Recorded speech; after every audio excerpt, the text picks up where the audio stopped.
Bismillahirrahmanirrahim. Assalamualaikum warahmatullahi wabarakatuh.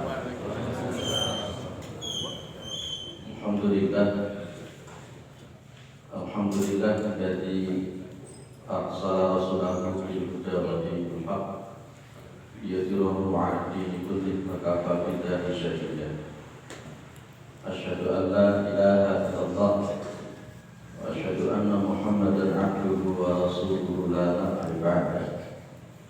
Allahumma shalli 'ala Muhammad wa 'ala alihi wa sahbihi wa man tabi'ahum bi ihsan ila yaumil amma ba'du. Kita bersyukur kepada Allah Subhanahu wa taala atas segala nikmat yang diberikan oleh Allah kepada kita semua, terutama sampai pada pagi hari ini kita masih diberikan kekuatan iman dan Islam, kita masih diberikan kesehatan serta kesempatan sehingga kita masih bisa melaksanakan kewajiban kita, salat subuh berjamaah, dan kita lanjutkan dengan mengkaji agama Allah Subhanahu wa taala.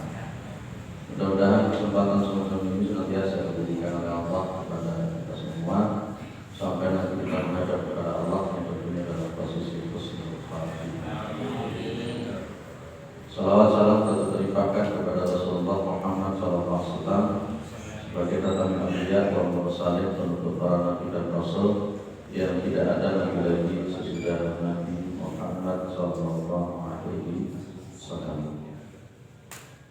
Baik, para jamaah yang dimuliakan oleh Allah Subhanahu wa taala, kita masuk di bab yang berikutnya.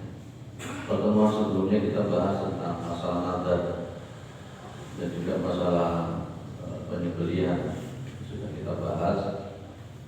Termasuk juga sudah kita bahas tentang hukumnya meminta perlindungan kepada selain Allah. Sekarang kita masuk di al-istighasah atau al-isti'anah. Babun minasyirki ayastaghitha bi ghairillahi aw yad'u ghairahu. Bab yang menerangkan minasyirki, bab tentang masalah syirik, bab berkenaan dengan masalah syirik. Ayastaghitha, ketika seseorang itu meminta tolong atau istighasah. Jadi ada isti'adah, ada istighatsah. Kalau isti'adah itu meminta perlindungan, kalau istighatsah itu berarti minta pertolongan. Bil ghairillah, dengan selain Allah, atau yad'u ghairahu, atau berdoa kepada selain Allah. Dari judulnya sudah kita pahami bahwa minta tolong kepada selain Allah itu syirik. Berdoa kepada selain Allah itu adalah syirik. Bedanya istighasah sama berdoa itu apa? Perbedaan antara istighasah dengan berdoa itu apa? Ada perbedaan berdoa dengan istighasah. Kita paham istighasah itu apa saja. Istighasah itu tidak identik dengan yang dipahami orang sekarang. Biasanya orang memahami zaman sekarang itu istighasah itu ya wiritan kayak ngono dengan macam-macam itu. Itu di masyarakat kita yang terpahami istighasah itu seperti itu. Kalau dalam pandangan tauhid, istighasah tidak harus seperti itu. Istighasah tidak harus seperti itu. Nah, istighasah sama berdoa itu apa bedanya? Kalau di sini ada ayastaghitha bi ghairillah aw yad'u ghairahu. Jadi para ulama membedakan antara istighasah dengan berdoa. Yang jelas memang kemudian kalau disebutkan di dalam kitab ini ya, al-farqu bainal istighatsati wa du'ati anal istighatsata la takunu illa minal maqrubi wa du'a'u 'ammu min istighatsah. Jadi kalau yang namanya istighasah itu la takunu illa minal maqrub. Istighasah itu tidak terlakukan kecuali karena ada al-makrub. Al-makrub itu kesulitan, kesusahan, musibah. Itu namanya istighatsah. Sementara yang namanya doa wa du'a a'ammu min istighatsah. Yang namanya doa itu lebih umum daripada istighatsah. Berarti istighatsah itu bagian daripada doa. Ya, istighatsah itu bagian daripada doa. Lah yang namanya istighatsah itu juga bisa disebut dengan isti'anah. Ya, isti'anah kalau dalam konteksnya surat Al-Fatihah ada kalimat iyyaka na'budu wa iyyaka nasta'in. Ista'ana yasta'inu isti'anah gitu. Jadi nasta'inu inilah bahasa Arab. Bahasa Arab itu satu kata bisa berubah jadi belasan. Ya, bisa jadi belasan. Ista'ana yasta'inu isti'anah juga bisa berubah. Nah, jadi kalau istighatsah, saya ulang lagi, istighatsah itu tidak terlakukan kecuali karena ada kesulitan, kesusahan dan seterusnya. Itu namanya istighatsah. Ketika perang, gitu, ketika perang Badar itu tinggal 313, musuhnya ribuan. Akhirnya Rasulullah mengangkat satu jari, berdoa kepada Allah. Ini namanya istighatsah, minta tolong kepada Allah. Ini karena kesulitan itu namanya istighatsah. Istighatsah maupun isti'anah ataupun berdoa itu tidak boleh kepada selain Allah. Istighatsah maupun yang namanya berdoa itu adalah ibadah. Istighatsah ataupun berdoa itu adalah ibadah. Karena memang konteksnya kemudian di dalam hadis Nabi ada kalimat ad-du'a'u mukhul ibadah. Yang namanya doa itu adalah mukhul ibadah. Inti daripada ibadah itu adalah doa sendiri. Baik, kita bahas berikutnya. Allah berfirman, "Wala tad'u min dunillahi ma la yanfa'uka wa la yadurruk. Fa in fa'alta fa innaka idzan minadh dhalimin." Dan jangan berdoa kepada selain Allah. Jangan berdoa kepada selain Allah yang mana yang kau kan, yang dia itu tidak mampu memberikan manfaat kepada engkau. Wala yadurruka, dan tidak bisa memberikan mudarat kepada engkau. Fa in fa'alta, maka apabila kau melakukan itu, fa innaka idzan minadh dhalimin, maka sesungguhnya engkau termasuk orang yang zalim. Jenengan amati surat ini, Pak, Ibu. Itu pakai mufrad tunggal, pakai redaksi la yanfa'uka wa la yadurruka fa in fa'alta. Berarti itu yang ditekan adalah Nabi. Itu yang ditekan adalah Nabi. Kayak seperti ayat yang lain, wala in asyrakta la yahbatanna 'amaluka. Apabila engkau Muhammad, berarti kalau pakai model semacam ini, terjemahannya itu K-nya itu adalah siapa? Muhammad sallallahu alaihi wasallam. Nabi Muhammad sallallahu alaihi wasallam saja ditekan modelnya seperti ini. Ya, apalagi kita. Padahal kita paham yang namanya Nabi Muhammad itu super, tauhidnya itu super. Tapi tetap oleh Allah diingatkan, kalau kamu Muhammad berdoa kepada selain Allah yang dia itu tidak mampu memberikan manfaat kepada engkau, tidak mampu untuk memberikan mudarat kepada engkau, jadi orang yang zalim. Dan di dalam Al-Quran seringkali orang yang musyrik itu juga termasuk disebut sebagai zalim. Dan kesyirikan itu adalah kezaliman yang paling nyata. Luqman mengatakan, ya bunayya la tusyrik billah inna syirka la dzulmun adzim. Ya, jadi syirik itu oleh Allah disebut dengan zalim. Maka ketika Rasulullah ditekan kalau kamu Muhammad ya berdoa kepada selain Allah, berarti kamu itu zalim. Bapak Ibu yang dimuliakan oleh Allah Subhanahu wa taala. Jadi seringkali kita ini ada namanya seringkali kita ini ada yang namanya ghulu. Ghulu dia dulu kepada selain Allah, berdoa ke kuburan, berdoa ke pohon Musa, berdoa kepada orang-orang soleh. Dan dulu orang soleh itu tidak punya manfaat apa-apa kalau tanpa izin Allah Subhanahu Wa Taala, apalagi kalau sudah mati. Saya punya keyakinan macam itu. Jadinya juga begitu. Ada tidak satu riwayat yang sahih, saya katakan yang sahih satu saja. Ketika Rasulullah wafat, satu saja riwayat yang sahih, yang mutawatir apalagi.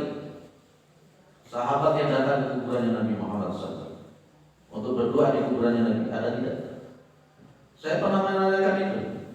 Ketika ada Syekh dari Arab Saudi datang di umum pada waktu itu, saya memang menanyakan, ada sebuah buku, saya punya buku punyanya sebelah tentang masalah tawasul dengan orang yang mati.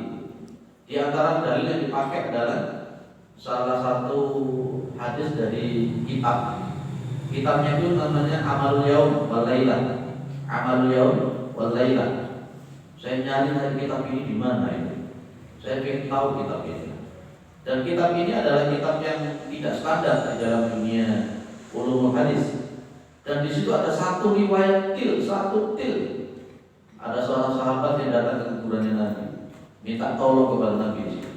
Ini satu-satunya hadis dijadikan riwayat dari tawasul. Ya.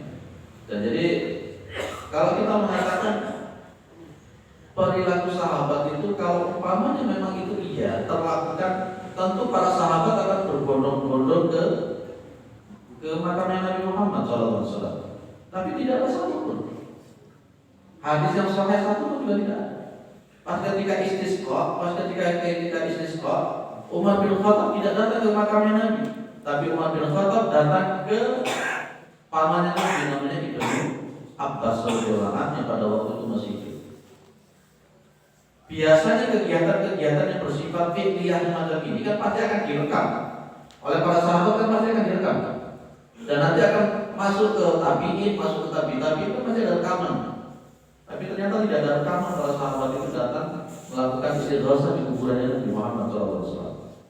Ini yang saya katakan dulu.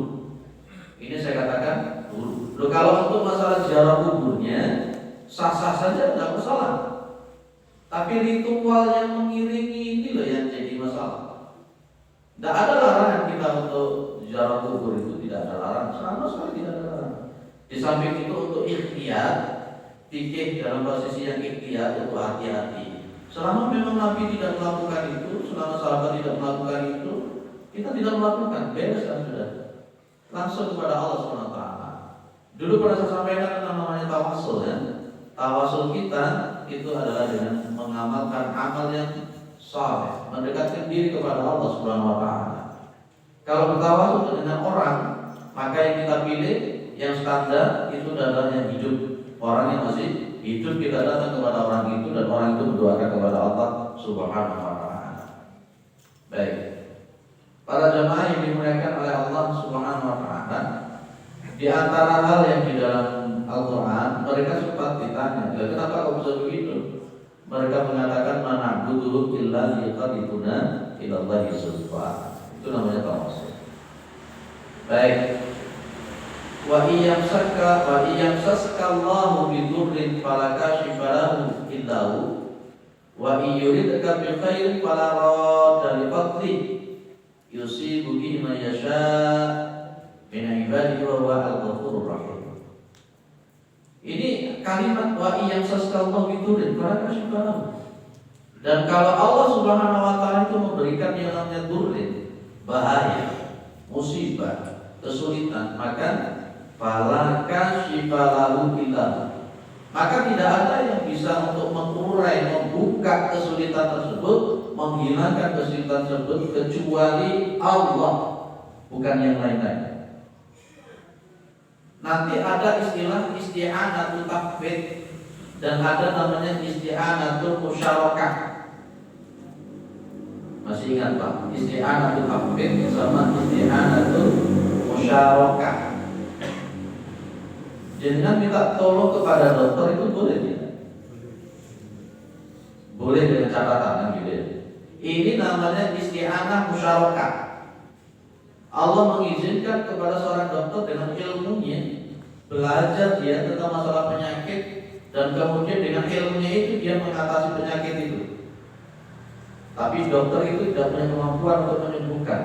Ini namanya isti'anah atau musyarakah, karena ada izin Allah secara sunnatullah.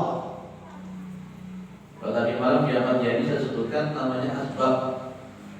Seperti yang dilakukan oleh Zulkarnain, dia melakukan asbab, melakukan sebab, di mana ketika Zulkarnain punya keahlian, punya ikhtiar untuk membuat benteng antara dua gunung itu yang begitu luar biasa. Itu namanya asbab. Kita datang kepada dokter, ini kita melakukan sebab, dan dokter ini punya sebab juga yang diizinkan oleh Allah. Ini namanya isti'anah atau musyarakah. Boleh kalau begitu, dengan catatan tidak boleh meyakini bahwa dokter itu punya kemampuan. Kalau kita meyakini dokter ini, maka kita syirik. Ada namanya isti'anah atau tafwid. Isti'anah atau tafwid itu tidak ada izin dari Allah Subhanahu wa taala. Contoh, kita itu punya pohon gede. Kita meyakini bahwa pohon itu punya ioni atau punya kemampuan. Ini namanya tafwid. Kenapa? Allah tidak pernah memberikan asbab kepada pohon ini. Ya. Pohon ini tidak pernah diberikan sebab oleh Allah Subhanahu wa taala. Kayak seperti Datu Anwat yang pernah kita bahas.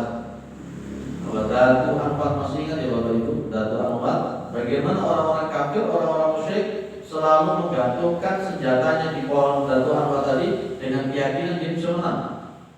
Kalau ini tafwid namanya, bukan musyarakah. Kalau yang namanya musyarakah itu kan ada sama-sama punya kemampuan saling menolong. Dokter punya kemampuan secara sebab, pohon tidak punya kemampuan.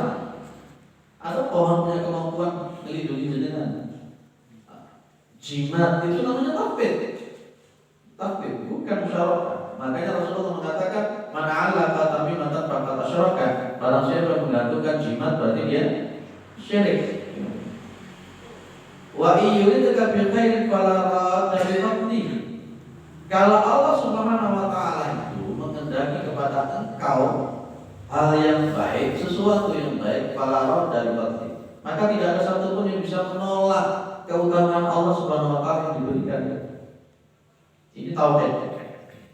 Nanti ada kalimat dalam surat At-Taghabun, ma asaba min musibatin illa bi'idznillah wa may yu'min billahi yahdi qalbahu. Ma asaba min musibatin illa bi'idznillah.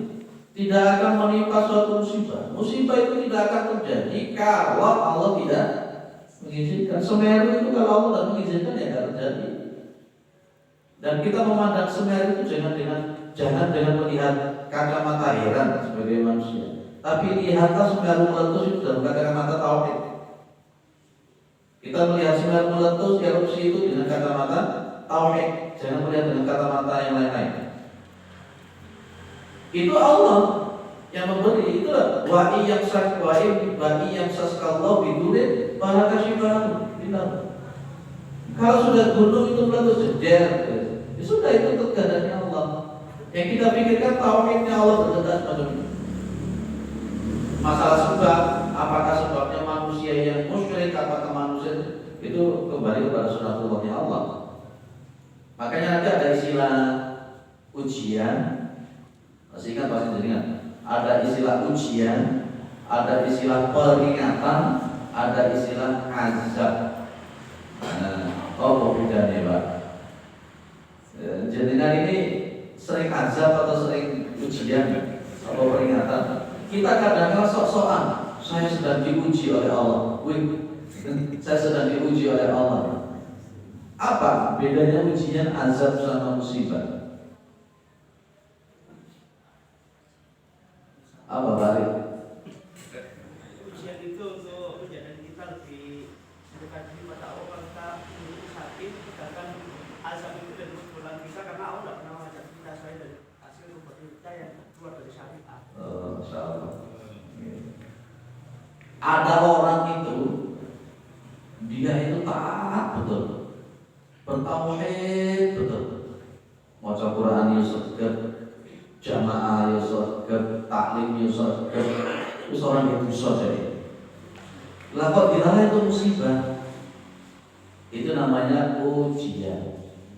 Kayak seperti para nabi dan rasul. Itu tidak pernah berdosa mereka, tidak pernah membuat kesalahan mereka, tapi dikasih musibah yang bertubi-tubi. Itu ujian. Nabi Ayub itu sampai berapa tahun? 7 tahun sakit pada begitu. Itu namanya ujian. Ada yang nomor 2 namanya peringatan. Sholat api, tauhid api, maca Quran api, jamaah api, karo kongdoyo api, tapi jenenge wong tuh makan kotok wanisian. Ono nyelempe titik, ono nyimpang titik. Nah di situ kemudian dikasih musibah. Ini namanya peringatan. Peringatan terhadap nyelempe-nya nyimpangnya tadi. Mari mikir welek nangko moro-moro kebentuk sudah ketewok. Di peringatan. Mari ngamplongi wong moro-moro tangane buklek. Peringatan. Dan nomor 3 namanya azab. Terus gak tahu taat, terus gak tahu sholat, terus gak bertauhid, dikasih musibah, azab ini bukan ujian. Orang gak tahu sholat malah oleh musibah ngomong, aku ini oleh ujian. Itu duduk ujian, itu azab. Orang tahu sholat, gak tahu sholat. Semeru itu posisinya 3 hal itu. Semeru itu adalah ujian bagi orang-orang beriman dan bertakwa. Di situ Semeru itu juga jadi peringatan bagi orang-orang yang roto-roto beling-beling. Dan Semeru pun juga bisa jadi azab. Di situ 3 hal itu. Makanya kalau umpamanya nanti ada orang mati di Semeru itu dia beriman dan seterusnya, wah masya Allah. Kalau memang dia itu orang beriman, syahid. Tapi sing mati kok sing bandel-bandel lokit-lokit, dolim mati itu sahid itu namanya. Ada syahid, ada sahid. Kira-kira nanti kita matinya sahid atau syahid? Ya, lumayan. Baik, itu panas ya. Yusibu bihi may yasha min ibadihi wa huwa al-ghafurur rahim. Allah itu menimpakan sesuatu, memberikan musibah kepada siapapun yang dikehendaki dari hamba. Ya dari sini kita sudah mulai paham. Ada musibah. Kenapa modelnya di sini ini disebutkan di dalam kitab ini berkenaan dengan masalah musibah? Saya katakan tadi namanya istighatsah itu adalah berkenaan dengan al-makruh. Sesuatu yang kesulitan, kesempitan, musibah. Biasanya kita ini kalau kena musibah itu larinya kemana itu? Kita kena musibah larinya kemana? Mari toko wali-wali ngomong aku mari toko wali-wali suatu koma. Oh, yes, agak karuan akan ya. Kena musibah layune naik cukup. Dagangan kak laris layune naik cukup. Ini loh yang dimaksud di dalam syariat. Di dalam kitab Fathul Majid kan yang bahas model-model begitu. Insya Allah kalau dia alislam bumi ayu sudah cukup tidak. Insya Allah tidak cukup. Sudah bertauhid semua orang yang di sini. Ya Allah. Ya, ono anake baye nangis terus layune nang dhuwur. Jare di kudu kawangi. Soal ae wong. Jangan begitu. Nanti sholatnya jadi tidak diterima oleh Allah Subhanahu wa taala. Inna ma ta'buduna min dunillahi awthana wa takhluquna ifkan. Ada istilah sonaman, asnaman, sama awthana. Sesungguhnya apa yang kalian sembah dari selain Allah, awthana. Ada asnaman, ada awthana. Bedanya apa? Dulu sudah saya sampaikan. Ada asnaman, sonamun, ada watanun. Kalau yang namanya asnam, kalau kita membaca dalam Al-Quran ada istilah sonamun atau asnaman. Kayak seperti dalam ayat wajawazna bi bani Israil al-bahra wa atau ala qaumi yakufuna ala asnamin lahum. Maka qalu ya Musa ij'al lana ilahan kama lahum alihah. Akhirnya Musa yang mengatakan qala innakum qaumun tajhalun. Itu asnam.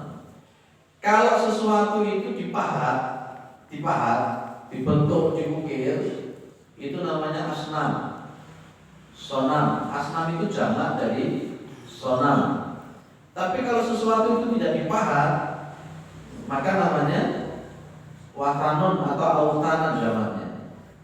Orang nyembah pohon, maka pohon ini namanya wathanun atau autanan.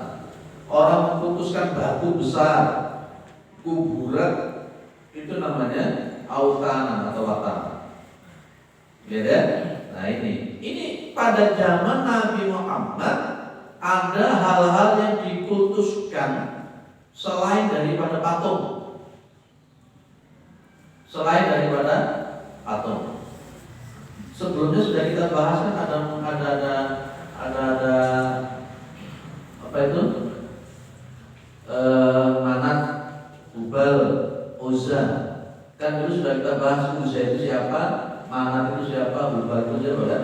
Nah, pohon yang besar, ada juga kalau Uzza itu pohonnya itu ada dukunnya, setannya di situ. Dan kalau ada Manat, Hubal itu adalah batu besar yang putih yang dulu pernah kita bahas. Baik. Wa takhluquna ifka, dan kamu itu menciptakan kebohongan-kebohongan, kedustaan-kedustaan. Menyembah kepada selain Allah itu kedustaan yang besar kepada Allah. Mengatakan Yesus Tuhan itu kedustaan yang luar biasa. Mengatakan Isa anak Allah itu kedustaan yang luar biasa. Menganggap kuburan itu punya yoni itu kedustaan yang luar biasa. Menganggap pohon itu punya kekuatan itu kedustaan yang luar biasa. Itu namanya ifkan. Percaya dengan akik yang katanya punya yoni itu kedustaan yang luar biasa. Allah tidak pernah memberikan semacam itu, dan ya, dengan pasang ladang muda di atas pintu itu kedustaan yang luar biasa.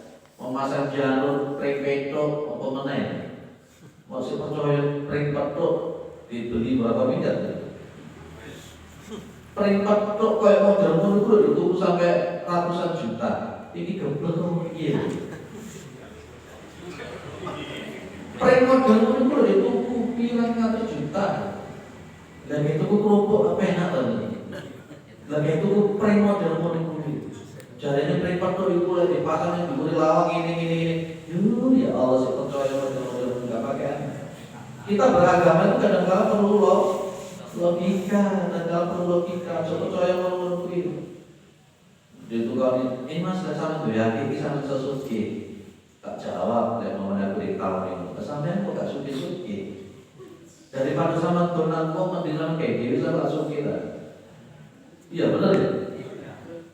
Dan ternyata sih dokter lagi sih jadi saudara gak suki, mah ya suki-suki. Tukang kurus konyol kita kalau percaya. Baru kate dodolan saya laris. Victor itu kan tidak boleh maharnya 1 juta. Kalau pakai nilai sedang namanya. Mikir kita seharusnya. Daripada kayak pahanan kok gawian dhewe kok. Ya, kenapa kok betul-betul konoan? Golek apa penghasil dari konoan seperti itu. Gawian dhewe, dodol dhewe lagi sugih. Kenapa kok angel-angel ngono? Lah ya itu. Saya kadang-kadang kita tuh tidak pakai logika, kadang-kadang bertauhid semacam itu. Aneh. Ya Allah. Aku biar itu yang melakukan itu, tapi aku sudah sadar. Justru karena saya dulu melakukan itu, akhirnya jadi bisa ngomong. Tidak ada apa-apanya, tidak iso. Alah, ngomong. Angel. Satu percaya ngomong itu sampun, mencukur dan sebagainya. Itu kedustaan, Pak. Kita berdoa kepada selain Allah, meminta kepada selain Allah, istighosa kepada selain Allah, meyakini ada kekuatan selain Allah, itu kedustaan yang luar biasa.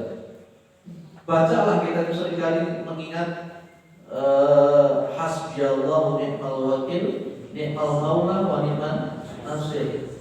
Bukan ucapannya, tapi isi artinya nih hasbiyallahu ni'mal wakil itu apa? Coba dari alam hati. Ya.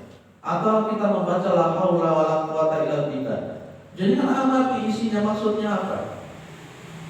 Itu kan sebuah penafian terhadap selain Allah Ta'ala. Kalau di dalam Al-Baqarah itu juz kedua ya. Yang kan di Al-Baqarah itu ada yang sumbuh, itu kan ada 2 kali.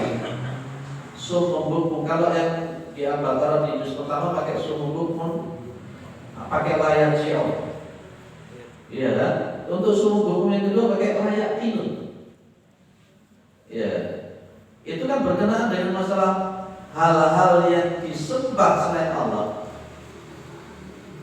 Illa du'aan wa nida'an, summun bukmun umyun fahum la yaqilun. Kalau untuk juz pertama pakai layar syiar itu berkenaan dengan orang-orang munafik. Tapi kalau untuk yang kedua itu pakai layar itu.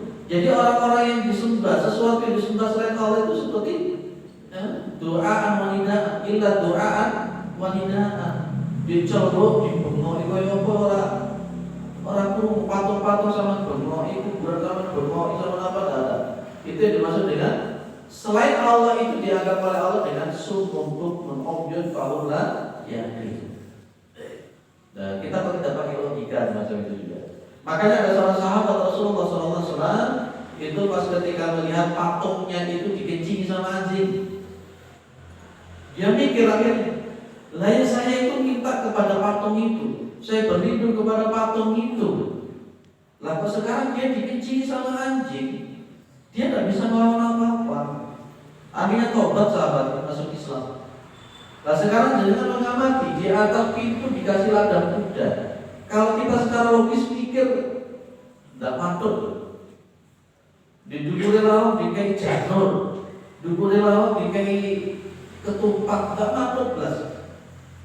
Kalau jenengan ke Bali, jenengan lihat ritual-ritual di Bali, entah itu canang, entah itu apa, dan kemudian jenengan bawa ke Jawa, lah mirip. Ada kemiripan. Walaupun dengan teknisnya sedikit berbeda, ada kemiripan. Ya karena memang itu adalah budayanya Hindu yang terbawa sampai sekarang. Jadi cawisan, biasanya lewat matena di nono pring yang bambu 2 di depan pintu dipasang, malu dulu di kayak gedang dari sembarang kali. Itu kan persis Hindu seperti di Bali. Kalau bangun rumah dulu kayak pari, kayak sembarang kali, kayak gedang macam-macam. Itu kan Hindu. Itu kan. Ono arek dipitoni dekara ono agak ketemu kali di bone kali dibusi, ketemu 5 kali ya dibusi di kali. Katanya kayak tolak balik itu kan Hindu persis. Hindu. Kok sih ono sing pitoni Islam? Tidak apa-apa, kita kasih tahu ya, walaupun disuntik kemana. Clear ya? Memang itu ikan. Innal ladzina ta'buduna min dunillahi la yamlikuna lakum rizqan. Dan apa-apa yang kamu menyembah dengan kepada selain Allah itu, ya, la yamlikuna lakum rizqan. Tidak punya kemampuan untuk memberikan rezeki sama sekali kepada kamu. Tidak bisa. Akek tidak bisa mendatangkan rezeki. Jimat tidak bisa mendatangkan rezeki. Apa lagi? Manusia yang jenengan anggap wali nggak bisa datangkan rezeki kalau Allah tidak mengizinkan. Tidak bisa. Sekarang aneh-aneh, mau gede disebut wali. Dididik wali. Wali itu apa sih kriterianya? Akhirnya jadi mafsada yang begitu luar biasa. Akhirnya orang ketemu gede salaman, akhirnya mau balik.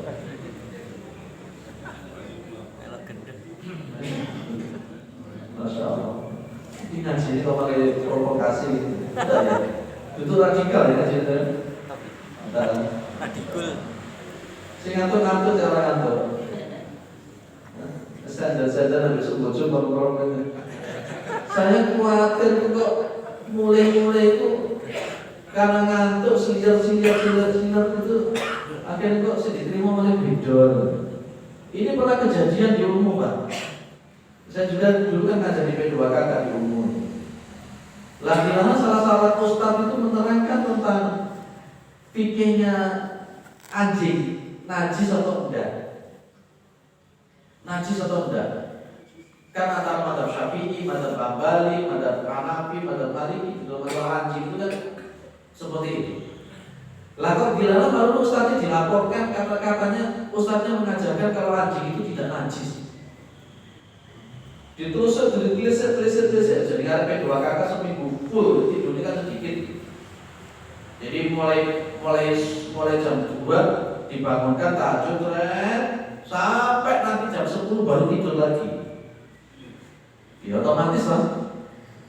Pas nerima materi mereka terus lihat kerumune kira itu orang najis dilaporin nang pimpinan malah dilonggono kisi nanti. Saya khawatir gini.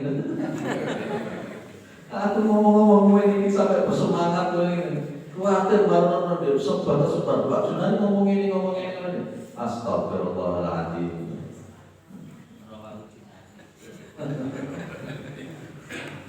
Akhirnya sangat itu lebih, sangat itu Pak Junani. Wadah ini susah ini. Nanti ngaji subuh itu paling abot. Itu hati-hati saja. Abot. Layak nikun ala rizqah. Jadi selain Allah itu tidak akan mampu memberikan rezeki. Tidak ada rezeki dari selain Allah. Pak, itu ada orang melakukan pesugihan, Pak. Sugih tenanan.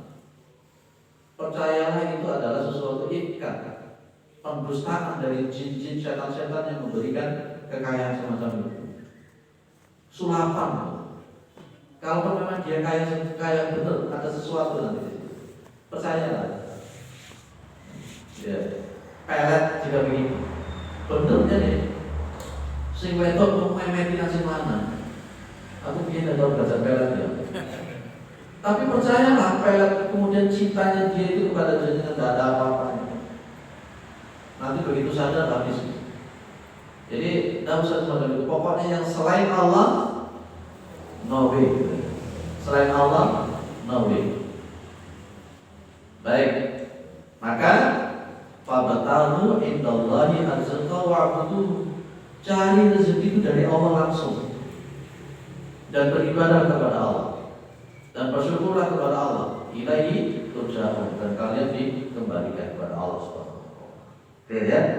Saya singkat saja langsung kepada hadis yang diriwayatkan oleh Imam At-Tabrani di bawah. Nanti di sini akan kita bicara tentang qunut nazilah. Dalam rangka untuk istighosa kepada Allah itu ada istilah qunut nazilah. Dan qunut nazilah itu kira-kira hukumnya kayak apa? Itu bagian daripada istighosa juga, qunut nazilah. Rasulullah pernah melakukan qunut nazilah. Dalam riwayat Imam At-Tabrani, annahu kana fi zamani Nabi sallallahu alaihi wasallam munafiqun yu'di al-mu'minin. Pada zaman Nabi Muhammad SAW ada orang munafik yang suka menyakiti orang-orang mukmin. Bapak Ibu yang dimuliakan oleh Allah, musuh yang berat bagi Nabi itu orang munafik, Pak. Kalau orang kafir seperti Abu Jahal, Abu Lahab, abu-abu yang lain itu terang-terangan, ayo perang, gitu ya. Gelut terus ayo gelut, gitu. Terang-terangan mereka. Nabi paham, dia gelut, tenanan. Tapi orang munafik itu, orang munafik ini kata dipenggal kepalanya dia bersyahadat, gak dipenggal kepalanya dia itu ya menunggui. Sampai pada awal-awal kenabian itu Nabi sempat kewalahan Pak menghadapi orang munafik. Ya bagaimana tidak kewalahan? Kalau direkam di dalam Al-Quran itu wa idza laqul ladina amanu qalu amanna wa idza qalu ila syayatinihim qalu inna ma'akum innama nahnu mustahzi'un. Itu Masya Allah. Jadi itu orang munafik. Nabi.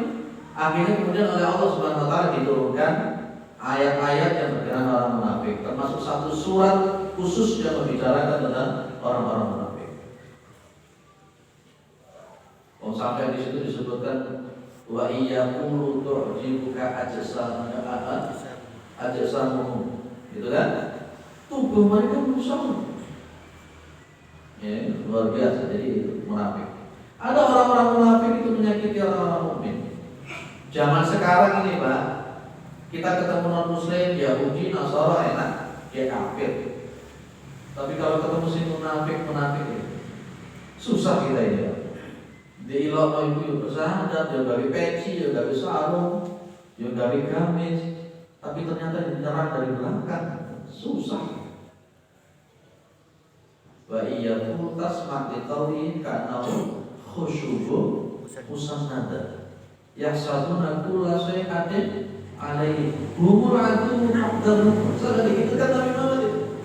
Oh, mereka itu seperti khusyubu musannada, seperti kayu yang disandarkan.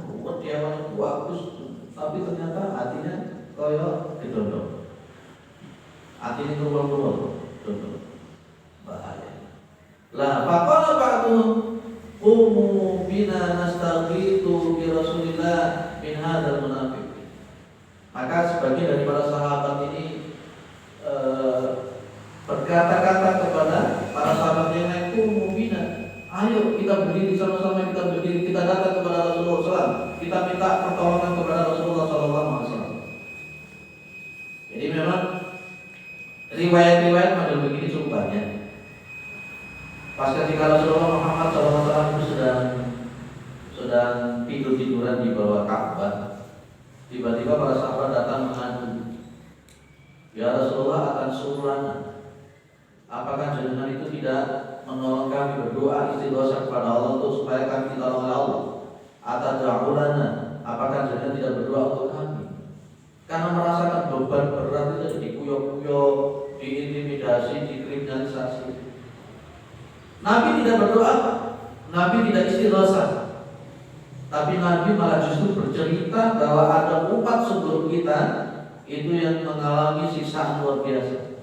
Ada dalam riwayat Muslim itu menceritakan tentang Ashabul Ukhdud. Pernah dengar Ashabul Ukhdud? Itu di surat Al-Buruj. Itu Ashabul Ukhdud. Itu ceritanya kan begini. Ada pemerintah yang zalim, jahat, bejat dan seterusnya. Dia punya tukang sihir, dan tukang sihir ini akhirnya sudah semakin tua, kepingin punya kader, dan minta kepada raja dikirimkan seorang pemuda untuk bisa dikader tentang sihir itu. Akhirnya ditemukan anak muda. Lah, dalam perjalanan menuju istana untuk belajar sihir, dia itu ketemu dengan seorang pendeta yang monoteis yang mengajarkan keilmuan syariat agama pada zaman itu. Tidak diterangkan oleh Rasulullah apakah memakai syariatnya Nabi Musa, ya, ataukah memakai syariatnya Nabi Isa. Kemudian dia tertarik dengan ajarannya pendeta ini tadi. Akhirnya dia double ngaji. Dia ngaji pendeta itu sama belajar sihir, dua-duanya dipelajari. Suatu saat di sebuah masyarakat itu terjadi musibah. Di situ ada hewan yang cukup besar yang tidak ada satupun yang mampu melawan. Sang pemuda ini kan sudah mulai ragu-ragu dengan yang namanya sihir. Dia mengatakan, ilmu mana yang bisa mematikan, yang bisa memusnahkan musibah itu, maka saya akan ikuti guru ini. Ternyata yang mandi yang bisa digunakan itu adalah ilmunya pendeta. Akhirnya dia meninggalkan sihir itu dan kemudian dia itu mengikuti ajarannya syariat yang lurus, dan dia punya kemampuan yang luar biasa. Nah, akhirnya itu terdengar oleh sang raja, Akhirnya orang ini, anak muda ini dipegang, ditahan, disiksa sedemikian rupa. Dia belajar di mana? Dia tetap bertahan, tetapi tambah disiksa. Dia tetap bertahan. Tapi sebelumnya itu ada yang namanya keluarga kerajaan itu yang sakit disembuhkan oleh anak ini. Pemuda ini mampu menyembuhkan segala macam penyakit.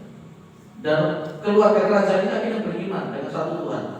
Disiksa habis-habisan, disiksa dan disuruh menunjukkan siapa yang menunjukkan tentang agama tertentu.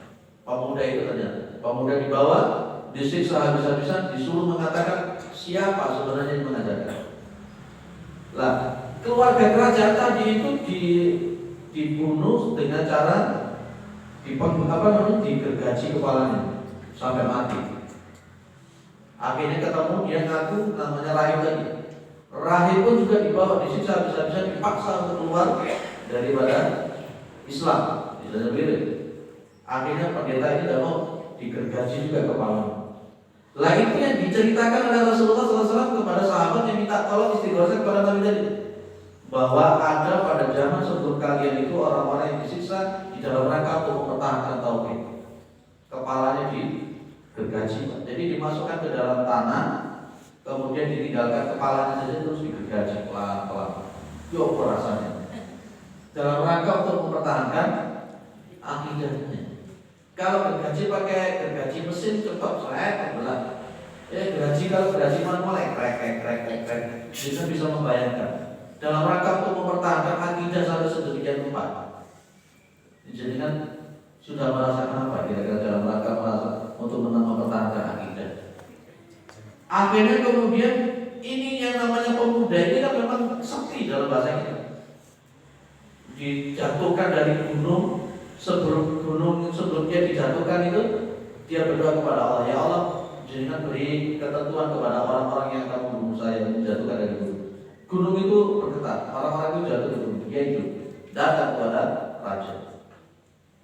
Disuruh bawa ke laut, ditenggelamkan ke laut. Dia berdoa lagi, ya Allah, berikan ketentuanmu. Akhirnya namanya ini perahu ini oleng, semuanya mati tercebur, dia tidak.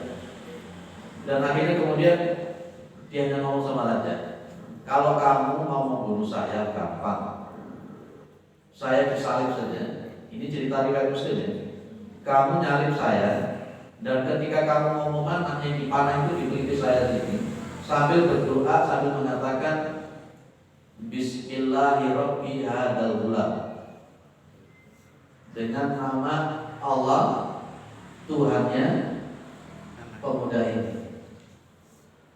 Lapas ketika dipanah itu membaca itu, lah rakyatnya mendengar. Begitu dipanah, kena dicabut oleh dia, diusap, terus dia mati.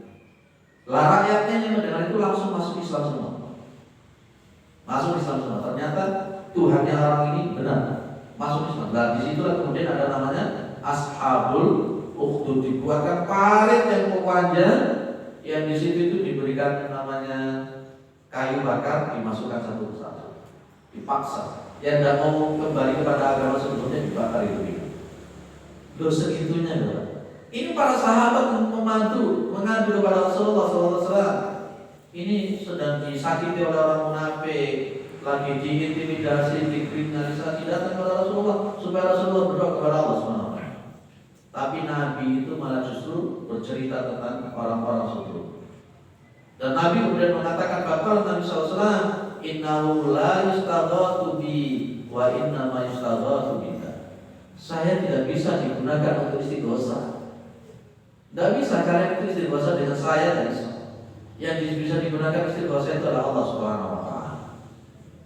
Nah, itu jadi tidak bisa. Jadi makanya di sini katakan kemudian secara tauhid saya termasuk tidak sepakat istighosa dengan orang-orang yang sudah wafat, itu termasuk yang tidak sepakat.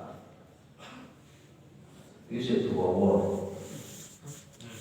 lah. Berarti pertemuan yang akan datang yang akan kita bahas tentang istighosa dengan melakukan konotasi dan termasuk nanti kalimat yang berbunyi laisa laka minal amri syai'un aw yatuba 'alaihim aw yu'adzibahum. Ini berkenaan dengan perang Uhud yang sampai gigi gerahnya Nabi itu sampai pecah. Itu terus kemudian Rasulullah mengatakan konotasi. Tapi pertemuan yang akan datang insyaallah bila diizinkan oleh Allah Subhanahu wa taala. Doakan saya selalu sehat. Ada yang didiskusikan? Gitu. Saya baca di Sirah Nabawiyah. Dulu Abdullah bin Ubay tokoh munafik itu waktu meninggal disolatkan Nabi. Yang menolak waktu itu Umar dan Abu Bakar. Itu benar, itu yang pertama. Yang kedua di luar konteks. Apabila ada perintah dan larangan, mana yang didulukan? Contoh, tidak ada sholat setelah asar, sholat sunnah setelah asar, tidak ada. Nah, seandainya saya mau taklim, tentunya setelah asar, saya datang, padahal saya tidak sholat di situ. Apa saya harus 2 rakaat dulu? Kan antara larangan dan perintah. Mari bisa. Abdullah bin Ubay bin Salul, ini tokohnya munafik. Anak-anaknya dua-duanya beriman semuanya. Anak-anaknya beriman semua. Saya baru dengar ini cerita yang saya sampaikan. Itu riwayat siapa? Di Sirah Nabawiyah. Tidak, maksudnya riwayat rawahu siapa? Lupa namanya. Tidak ada rawahunya. Saya baru dengar ini. Mohon maaf, mungkin atas keterbatasan ilmu saya. Coba nanti saya cari betul Nabi Muhammad SAW menyolati Abdullah bin Ubay. Bahwa Nabi saja tidak mau menyolati orang yang punya hutang, apalagi orang munafik. Ya, makanya saya heran juga baca itu. Jadi suatu saat ada orang meninggal, Nabi mengatakan dia punya hutang. Ya Rasulullah, kalau gitu saya tidak menyolati. Padahal cuma punya hutang. Nabi tidak mau menyolati, apalagi sekali Ubay bin Salul, Abdullah bin Ubay bin Salul. Makanya saya bertanya-tanya, saya mungkin atas keterbatasan ilmu saya baru mendengar ini. Nanti coba kita cari bareng-bareng. Di Sirah Nabawiyah. Iya, rawahunya siapa? Karena memang tidak semua Sirah Nabawiyah itu yang valid. Termasuk yang disampaikan oleh Syakur itu kan juga sirah meninggalnya Fatimah, tapi ternyata yang disampaikan oleh si Syakur itu kan tidak benar. Sama-sama Sirah Nabawiyah, tapi yang diceritakan tidak benar tentang yang sahabat yang murtad itu, yang Fatimah mati diijak-ijak. Jadi mohon maaf, belum bisa jawab untuk yang benar. Yang kedua, antara perintah sama larangan itu didahulukan yang mana? Ada hadis-hadis itu yang kelihatannya ta'aruf. Ya, ada hadis-hadis itu yang kelihatannya ta'aruf. Contoh untuk ta'aruf ini bukan dalam konteks perintah atau larangan, tapi tentang sunnah fi'liyah sama qauliyahnya. Nabi itu melarang untuk pipis sambil berdiri. Sampai Ibu Aisyah mengatakan, kalau kamu mendengar orang yang mengatakan bahwa Nabi Muhammad itu pipis sambil berdiri, jangan dipercaya. Itu Aisyah. Tapi Abdullah bin Umar itu pernah melihat Rasulullah 1 kali pipis sambil berdiri. Loh, ini kan ta'aruf namanya. Maka dalam berkenaan masalah ta'aruf ini kita harus jeli. Maka di dalam ulumul hadis itu ada istilah asbabul wurud. Dalam Al-Quran itu juga begitu. Kalau kita tidak paham dengan asbabun nuzul, kadang-kadang pemahaman kita jadi melenceng. Ternyata Rasulullah yang dilihat oleh Ibnu Umar cuma 1 kali itu Nabi pipis sambil berdiri karena ada sebab, ada ilat hukum. Lah, di sini Rasulullah melarang untuk sholat sunnah setelah asar. Yang dimaksud tidak ada sholat setelah asar itu adalah namanya sunnah rawatib, ba'diyah dan qobliyah. Setelah asar itu tidak ada qobliyah dan tidak ada ba'diyah. Lah, kemudian ada Rasulullah itu kan menyebut kita setiap kali kita itu masuk ke masjid, kita disuruh untuk sholat tahiyatul masjid. Ini hukum yang lain. Larangan untuk setelah sholat asar itu adalah rawatib, ba'diyah, qobliyah. Sementara perintah ini adalah hukum yang lain, jadi tentang tahiyatul masjid. 2 hukum yang berbeda. Kejelian semacam ini yang harus kita pahami. Di Arab Masjidil Haram kalau jadinya ke sana, setelah sholat asar pun juga ada sholat. Sholatnya sholat jenazah.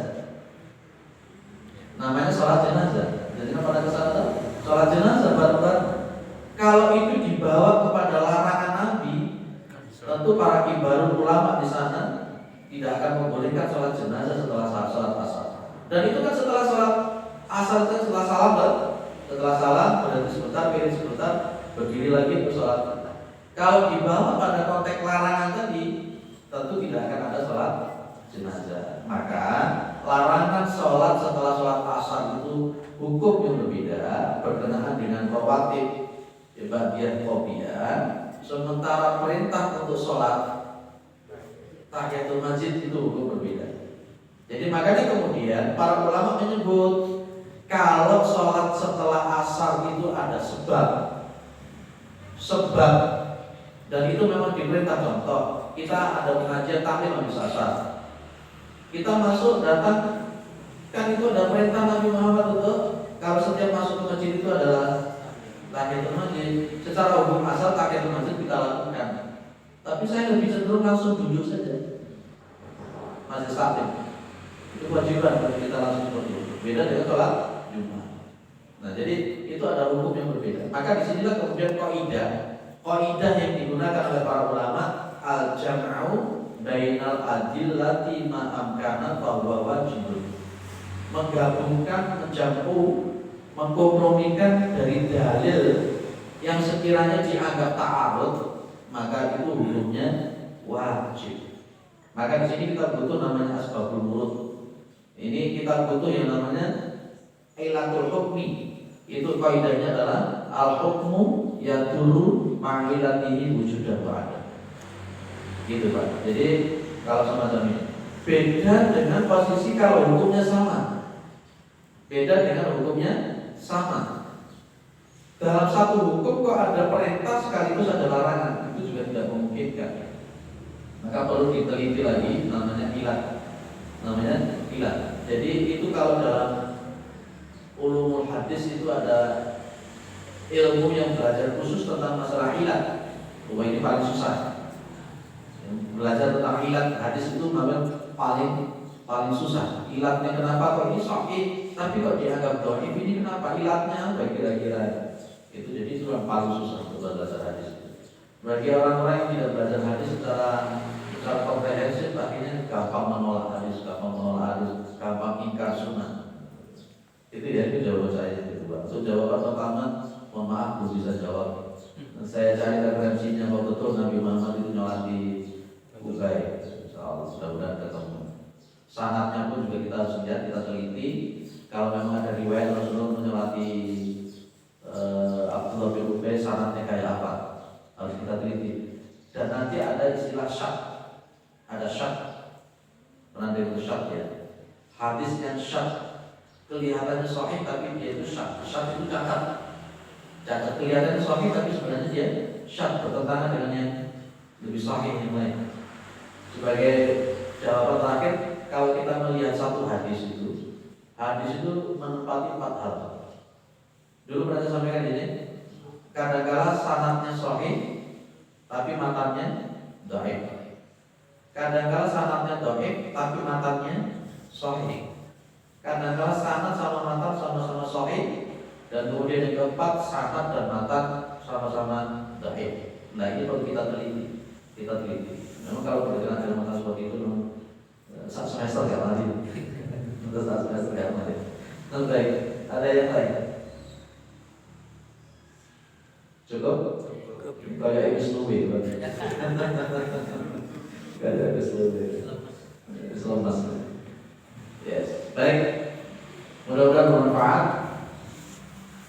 Mudah-mudahan kita bertauhid, Pak. Tauhid itu satu-satunya jalan kita selamat. Demikian juga anak-anak kita. Pak, insya Allah kalau anak-anak kita bertauhid, nanti yang lain mengikuti. Kalau kita bertauhid, insya Allah yang lain akan mengikuti. Istri kita kalau bertauhid, insya Allah yang lain akan mengikuti. Terus pokoknya di situ madem mantap dengan Gusti Allah, madem mantap dengan Gusti Allah. Itu sholat tolak soleh dengan Gusti Allah. Mudah-mudahan. Itu bukan slogannya pasti malam bu ya. Bukan.